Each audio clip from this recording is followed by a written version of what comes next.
program. I was also a member of the relocation committee.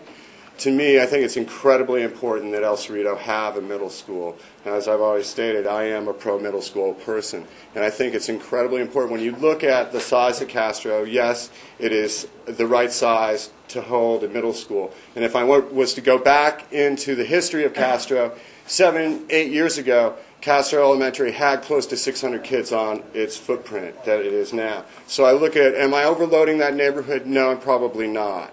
Now, I'm also a neighbor. I live in Castro. My kids went to Castro. So does this impact me? Yes, it does. But what I really am most concerned about is that there's an educational institution that prepares my children and the children who are coming up behind me to go to high school and go on to other avenues of their life, whether it be college or the trades.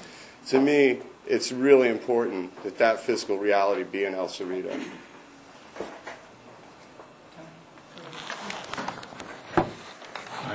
I know that a decision has been made to rebuild Portola at Castro, and there's environmental impact review taking place right now.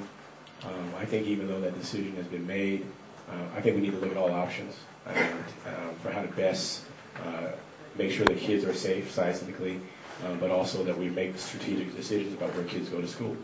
And the question that came up a few questions ago about K-8. And I think that K-8 actually created some scenarios that might have alleviated some of the challenges around the relocation of Portola. So I'm going to look at the environmental impact review. I'm going to look at, it's been stated to me that there may be some challenges really with Castro having a school built on its site, that it may not be large enough. I want to look at everything. I want to have real dialogue about what is in the best interest of all in the community and all the kids, and when we have to make tough decisions. We've got other schools that are seismically unsafe that also have not, we need to do work at. And I think we need to look at every single school and how they all interconnect and make decisions about how that rebuilding goes. But I'll be looking forward to seeing what this environmental impact review shows, and having a dialogue with parents and community members about what's best. And I think that we should continue to consider K-8 as an option that might help to make the situation more manageable for us all. As many of you know, we struggled for a long time to figure out what to do about where to put our middle school. I've been a part of that process all the way along. I initially was happy that the board made a decision to put it at a different location. When the board decided to go back, we led a community process, which I know some of you feel was flawed, but it was a democratic community process, and they will always be flawed, that landed us on Castro. I want you to know that I don't have a dog in this race. I know we need a middle school in El Cerrito. The community group, that was a volunteer group, chose Castro. We are now, as Tony points out, in the middle of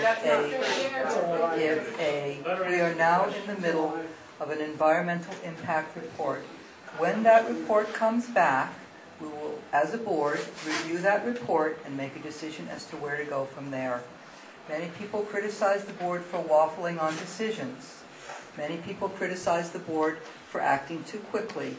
We are human beings. We are doing the best we can. And our goal is to provide excellent education to the students in El Cerrito.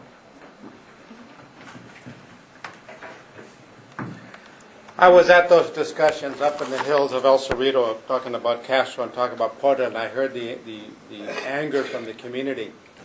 I would have farmed out the students and, done something, not simply rebuild Portola, but farm out the students and rebuild some of the schools in the area, and maybe do some reassigning of attendance areas.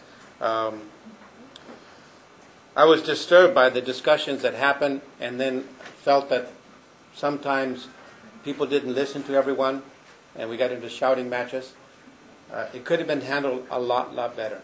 I'm not happy with the decision to put Portola on that particular campus because it's too small, and I'm imagining the traffic issues in that area. Thank you.